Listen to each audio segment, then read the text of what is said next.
pada saat si Korea suami bisa ranjang dengan istrinya, saya tidak kenal mereka, saya belum jadi pengacaranya si Adit. Pada saat si suami membawa anak-anaknya tinggal sama dia, saya belum jadi pengacaranya, saya tidak kenal mereka. Jadi waktu proses mereka bisa ranjang, waktu proses anak-anak itu dibawa sama dia, saya tidak tahu, tidak ikut-ikutan. Saya bahkan belum kenal mereka. Ya, jadi kalau ada tuduhan saya memisahkan ibu dengan anak, itu tuduhan palsu. Saya tidak ikut-ikutan waktu itu. Nah, kasus ini mulai meledak, kan sudah beberapa waktu kan anak itu semua tinggal sama bapaknya. Tiba-tiba pada saat lagi berobat ke rumah sakit, ibunya ngintip, langsung diviralkan di waktu putrinya histeris, nggak mau ketemu ibunya. Itu pun saya tidak tahu, itu saya belum jadi pengacaranya. Benar-benar gua nggak ikut-ikutan. Suatu pagi hari sekitar 2 minggu lalu, ya sekitar 10 hari lalu lah, saya lagi renang, asisten saya menelepon, katanya ada seorang suami butuh pengacara karena dilaporkan oleh istrinya KDRT di Polda. Suami Korea katanya. Ya, kasus KDRT ya wajar, terima aja saya bilang. Saya nggak tahu kasusnya. Ya kan? Ya udah saya renang lagi. Tahu-tahu 2 hari kemudian istrinya teriak-teriak, "Hotman, kenapa kau bela suami saya?" Ternyata dia hubungi Putri, yang juga orang dari Hotman 911, minta agar Hotman 911 jadi pengacara dia. Dia bilang kalau kasus KDRT suaminya sudah menunjuk kantor Hotman. Jadi kita tidak pernah berbuat apapun terkait dengan pisah anak, pisah raja. Kita bahkan nggak kenal mereka. Bahkan kasus kepolisian pun yang kita ditunjuk itu belum berbuat apa-apa karena polisi sudah manggil, tapi kan dia di luar negeri, jadi belum penyelidikannya masih tertunda. Jadi saya nggak melakukan apapun. Tiba-tiba seluruh mak-mak nyerang gua gitu loh. Kau pisahkan ibu dengan anak. Kok mereka pisah, gua nggak tahu apa-apa gitu loh. Terus mengenai tuduhan bahwa si bapak menyelamatkan anaknya demi keselamatan anaknya, kita pun belum tahu fakta sebenarnya. Tapi fakta bahwa si putrinya mau bunuh diri gara-gara hubungannya sama ibu itu benar. Ya, dan makanya si bapaknya baru tahu belakangan. Makanya si bapak menyelamatkan anak-anaknya itu, termasuk anaknya yang kedua sudah berkelahi dulu di sekolah karena stres. Biasa kalau kita di rumah gak beres, ya kan? Anaknya sudah ada kelainan juga. Demikian juga menurut bapaknya, bayinya ini sangat kurang terawat. Bahkan katanya botol susunya itu berhari-hari gak dicuci. Jadi kita tidak tahu siapa yang benar. Pertanyaannya adalah, kalau benar si suami melakukan itu demi menyelamatkan anaknya, termasuk yang bayinya kurang terawat, kalau benar si suami melakukan itu takut putrinya benar bunuh diri, apakah dibenarkan si suami menyelamatkan anaknya? Anda yang jawab. Sekiranya anaknya itu sudah bunuh diri, pasti kalian akan bilang, kenapa bapaknya yang nggak selamatkan dari dulu? Gitu loh. Ami tidak akan pernah membantah bahwa putrinya ini memang benar mau bunuh diri. Waktu dia mau bunuh diri, berhasil diselamatkan, dia bilang ke putrinya, "Don't tell your daddy." Makanya bapaknya nggak tahu. Gitu loh. Udah, Bang. jadi itu pun saya nggak ikut-ikutan. Baru belakangan ini saya minta klarifikasi. Saya nggak tahu apa-apa, nggak ikutan di situ. Saya hanya kasus di Polda doang. Bang, tapi terlepas dari itu, Ami adalah ibu kandung, berarti gimana Bang ingin mengambil anaknya tapi tidak di dalam penguasaan orang lain, Bang? Dalam arti bukan ibu kandungnya, Bang. Tergantung apakah ada alasan yang sah bagi seorang bapak untuk melakukan itu. Anda nggak boleh, kalau misalnya benar bahwa kalau dibiarkan malah bahaya, misalnya putrinya sampai bunuh diri, Makanya tergantung alasan. Makanya nanti pengadilan Singapura yang memutuskan itu. Karena mereka kawin di Singapura.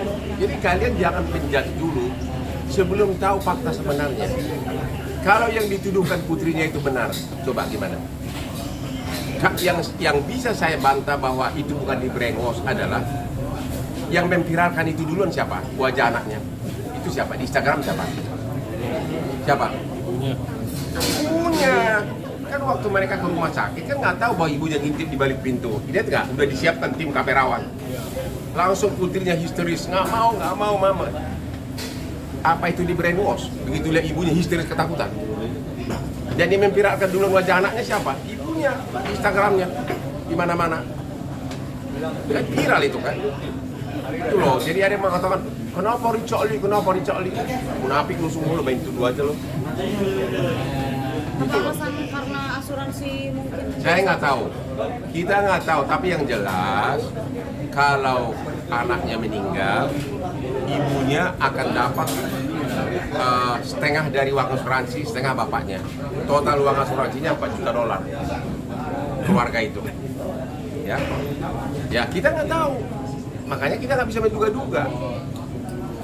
Ya, tapi kalau putrinya meninggal, ibunya akan dapat duit dari asuransi. Fakta bahwa putrinya mau bunuh diri, itu nggak dibuat-buat, itu benar. Kalau itu benar, gimana pendapat saudara? Apa harus kalian nunggu istri putrinya mati dulu baru kalian bilang, kenapa bapaknya nggak menyelamatkan dari sekarang? Dia nggak waktu kejadian di video itu waktu ibunya datang ke rumah sakit. Benar-benar putrinya itu ada yang bilang itu netizen munafik itu di brainwash. Bapak kau yang di brainwash. Lu nggak punya otak, lihat itu Instagram. Kalau otak kau di brainwash, ya itu tidak maju-maju. Makanya nyinyir melulu lo. Jadi orang yang mengatakan bahwa putrinya itu di brainwash pada saat di rumah sakit begitu histeris ketahuan ibunya, lu yang di brainwash sehingga lu nggak maju sampai sekarang, nggak sukses sampai sekarang gaji lu masih WNR. Bang, ini kan WNA nih bang keduanya. Apa? Ada WNA keduanya. Yang menjadi ramai di sini adalah ada orang kita bang WNA di Siti ini. Malu nggak sih bang sebagai warga Indonesia bang melihat? Alah so tau lu malu ada jutaan kasus kayak gini, apa yang malu sih? Udah deh jangan usah ngomong deh. Tapi kalau menurut kayak manusia suci aja lu semua. Bang, Tuh lihat di apartemen di sana itu lihat di kau ke sana itu setengah adalah istri simpanan, pacar simpanan. Usah banyak ngomong deh. Lu yang mak yang sok lu yakin nggak suami lu nggak nyimpan pacar? Jangan terlalu dibesar-besarkan lah. Orang mereka udah pisah ranjang, bagaimana sih? Ya, kayak Indonesia manusia paling bersih aja semuanya. Nggak usah terlalu besar-besarkan lah. Itu tuh, hampir setengah apartemen di seluruh Jakarta itu isinya adalah pacar simpanan. Lu juga kalau lu ada duit lu pasti, lu lihat cantik kan? Ya lu lihat dulu mata lu lihat dulu, lu pasti suka lo. Sekarang lu terpaksa lah, udah deh istri aja dulu deh. Soalnya nggak cukup. Ini menjadi sorotan ada pisah ranjangnya berapa lama sudah? Gua nggak tahu detailnya. Saya udah bilang saya bukan pengacaranya soal itu, jangan tanya itu. Soal benar apakah mabuk gua nggak tahu. Soal benar kenapa diambil saya nggak tahu. Soal benar kapan diambil saya nggak ikutan. Saya belum jadi pengacaranya. Mereka pisah ranjang, saya belum jadi pengacaranya. Saya hanya pengacaranya waktu kasus di Polda KDRT katanya. Tapi KDRT tidak ada, dicek di Polda bukan KDRT fisik, KDRT psikis. Dan prosesnya pun belum berlanjut gara-gara suaminya di luar negeri. Jadi saya belum melakukan apapun. Disuruh saya mengembalikan putrinya, gue nggak tahu, gue nggak ikut waktu itu, gue bukan pengacaranya bidang itu. Nama aku terlalu terkenal sehingga terlalu banyak bantu orang susah. Jadi jangan kenapa kali ini saya membela orang katanya terjolimi. Intinya begini, kalau benar bahwa bapak menyelamatkan nyawa anak-anaknya, apakah dibenarkan seorang bapak melakukan itu? Kalau benar ya, itu aja kuncinya. Soal mau bunuh diri itu bukan brainwash, itu fakta. Kalau sampai seorang anak mau bunuh diri gara-gara hubungannya yang sama ibunya yang sangat rusak, gimana coba? Berarti keadaan rumah tangga itu udah parah banget. Coba bini lu sedikit nyeleweng aja udah kau ceraiin kali lo. Lulunya munafik lu semua di Indonesia lu. berarti bang kalau secara garis besar mungkin menurut versi abang sifat Tisa Erni itu seperti apa sih? Sifat Tisa Erni bukan maksudnya sifat Ami itu seperti apa sih bang? Saya nggak tahu, mana gua tahu. Gua nggak tahu sifat Ami. Gua nggak ikut-ikutan. Yang jelas Asmi gua jauh lebih cantik dari dia udah. Tapi komunikasi lancar bang sama Aden itu. Ya, ya, saya kan pengacaranya di Polda. Saya suka dia telepon saya tahu dia di Malaysia, saya nggak tahu di mana di Malaysia. Hanya terkait diranyakan kasus Polda gimana, saya bilang belum ada panggilan kecuali kalau kau datang ke sini. Saya nggak ikutan apapun kasus, karena mereka bisa itu sudah lama sebelum aku ditunjuk untuk yang di Polda. Gua nggak ikutan apapun. Nggak tahu mereka kapan bisa rancang, nggak tahu dia apakah ada hubungan dengan artis, nggak tahu apakah dia mabuk, gua nggak tahu apakah benar anaknya itu semua terlantar. Ada yang bilang botol bayinya itu nggak pernah dicuci, anaknya jadi berkelahi di sekolah, putrinya sampai mau bunuh diri. Gua nggak tahu fakta sebenarnya dan aku belum ditunjuk soal itu.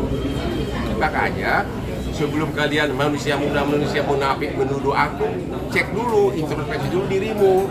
Jangan terlalu membesar-besarkan selingkuh, karena kemungkinan besar suami kamu pun selingkuh.